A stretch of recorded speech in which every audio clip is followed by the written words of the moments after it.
इस मातृभूमि के लिए माताओं ने क्या नहीं बलिदान किया है, क्या नहीं बलि। अरे आपको सुनाओ,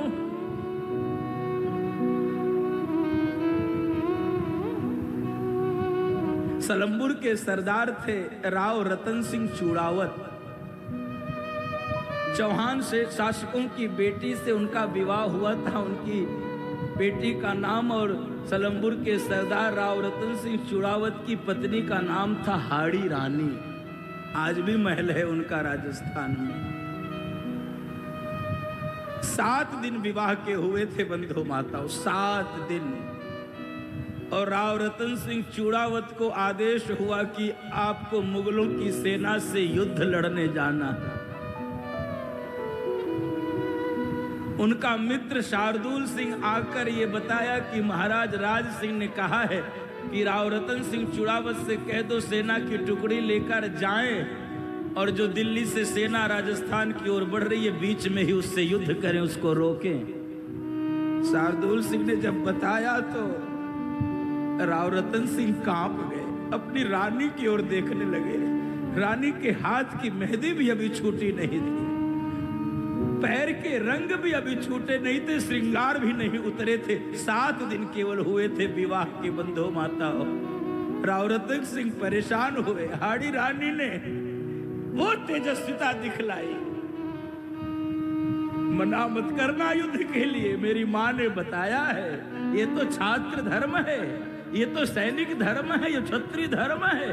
शौर्यम तेजोधितिर दाक्षम युद्धे चाप्य पलायनम दानम ईश्वर भावश्च छात्र कर्मम स्वभावजम। हम युद्ध से मुकर नहीं सकते, और यदि आप युद्ध में नहीं गए कलंक लगेगा, हाड़ी रानी पे भी कलंक लगेगा।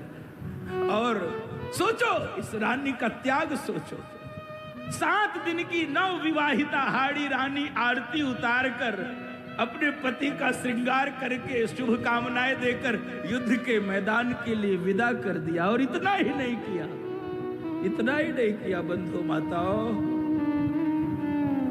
जब युद्ध के मैदान में पहुंच गए राव रतन सिंह, उनको अपनी रानी की याद आने लगी।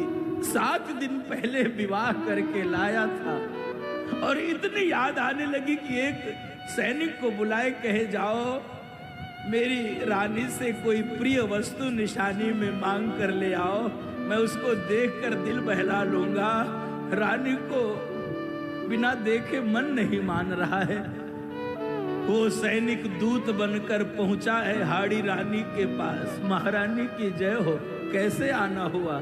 राव रतन सिंह महाराज ने भेजा है, कहा है कि उनको जाकर कहो कि राजा को आपकी याद आ रही है, कोई प्रिय वस्तु निशानी में मांगे, कोई प्रिय वस्तु निशानी में मांगे। रानी कांप गई। युद्ध के मैदान में मेरी याद, कहीं युद्ध ना हार जाए, कहीं छात्र धर्म न कलंकित हो जाए, कहीं योद्धा का धर्म न कलंकित हो जाए। और इतिहास के पन्नों में लोग ये भी लिखेंगे, एक राव रतन सिंह चूड़ावत थे जो अपनी पत्नी के प्रेम में युद्ध हार गए। हे मां, ये कलंक हम अपने सिर पे नहीं लगने देंगे। एक पत्र उठाया है और उस पत्र पर लिखना शुरू किया है, महाराज की जय हो। युद्ध के लिए अग्रिम शुभकामनाएं, आपकी प्रिय वस्तु निशाने में भेज रही हो। ऐसा युद्ध करना कि इतिहास के पन्नों में अमर हो जाना। और जो अंतिम पंक्ति थी उसमें लिखा था, लगता है हमारा आपका साथ केवल इतने दिन का था, अब स्वर्ग में बैठकर आगे की बातें करेंगे। और पत्र दे दिया सैनिक को और कहा जो मैं निशानी दे रही हूं वो किसी को दिखाना मत, वो सीधे राजा को दिखाना। और बंधुओं माताओं, बगल में रखी तलवार को उठाकर अपने गर्दन को काट दिया, ले जाकर दे दो, यही प्रिय वस्तु है, यही प्रिय वस्तु है। सैनिक कांप गया। ऐसा भी कोई बलिदान कर सकता है क्या?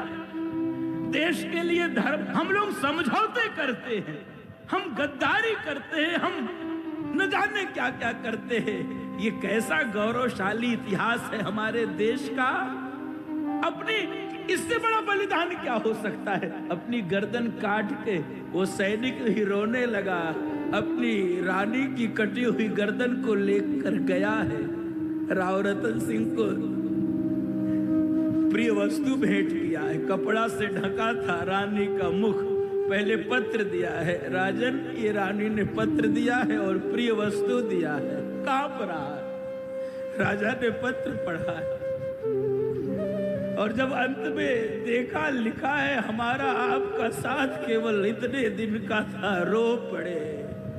और जब कपड़ा हटाए हैं अपनी रानी की कटी हुई गर्दन सीने से लगाकर इतना रोए हैं, इतना रोए हैं। अपने रानी के बलिदान की कसम खाकर युद्ध के मैदान में कूद गए और गाजर मूली की तरह मुगलों की सेना को काटते हुए वीर गति को प्राप्त कर गए।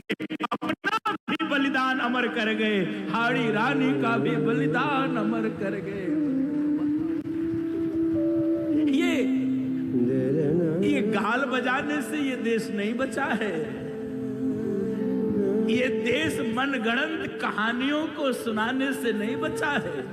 ये देश ये गीत गाने से नहीं बचा है, दे दी हमें आजादी बिना खड़ग बिना ढाल, ये झूठा गीत है। ये देश बलिदान से बचा है, रक्त बहाने से बचा है, प्राणों का उत्सर्ग करने से बचा है। ये झूठी बात है बंधु माताओं, ये झूठी बात, ये झूठी बात है। इस देश के लोगों ने कसमें खाई हैं कि जिएंगे भी इसी देश के लिए और यदि मरना भी होगा तो इसी के लिए।